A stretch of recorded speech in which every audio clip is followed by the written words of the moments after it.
તો મિત્રો છેલ્લા ઘણા દિવસોથી હું વિડીયોઝ બનાવી રહ્યો છું અને અમુક વ્યક્તિઓના મેસેજ આવી રહ્યા છે કે આ શું ધંધા માંડ્યા છે અને વિડીયો બનાવી રહ્યા છે અને આ શું બધો ટાઈમ પાસ કરી રહ્યા છે.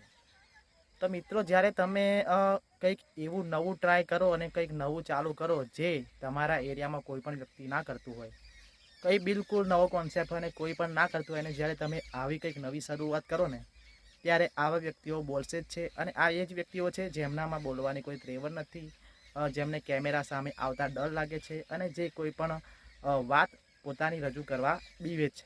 તો આ એ જ વ્યક્તિઓ છે જે વ્યક્તિઓ એમનેમ તો બહુ ફાફા મારશે, કંઈક બોલવાનું થશે, 2 3 5 લોકોની વચ્ચે બોલવાનું થશે તો ચૂપ થઈ જશે. તો આવા લોકો ઉપર આપણે બિલકુલ ધ્યાન આપવાનું નથી અને આપણું કામ કરતું રહેવાનું છે. જો તમે પણ આ રીતનું કંઈ નવું કામ કરી રહ્યા છો, કોઈ પણ એરિયામાં કોઈ પણ સ્કોપ મતલબ બિઝનેસ કરી રહ્યા છો, ધંધો કરી રહ્યા છો, ગમે તે કરી રહ્યા છો અને તમને આવા વ્યક્તિઓ મળે જે તમારા કામ પર ટીકા કરી રહ્યા હોય, તો એમના ઉપર તમારે ધ્યાન આપવાનું નથી અને બિલકુલ કન્સિસ્ટન્ટ રહીને તમે તમારું કામ કરતા રહો. આ બધા વ્યક્તિઓનું કામ છે બોલવાનું, બોલશે જ તે. એમાં તમારા ફ્રેન્ડ સર્કલના મિત્રો આવી જશે અને તમારા નજીકના જે વ્યક્તિઓ છે એ પણ આવી જશે. તો તમારે ધ્યાન આપવાનું નથી અને તમારું કામ કરતું રહેવાનું.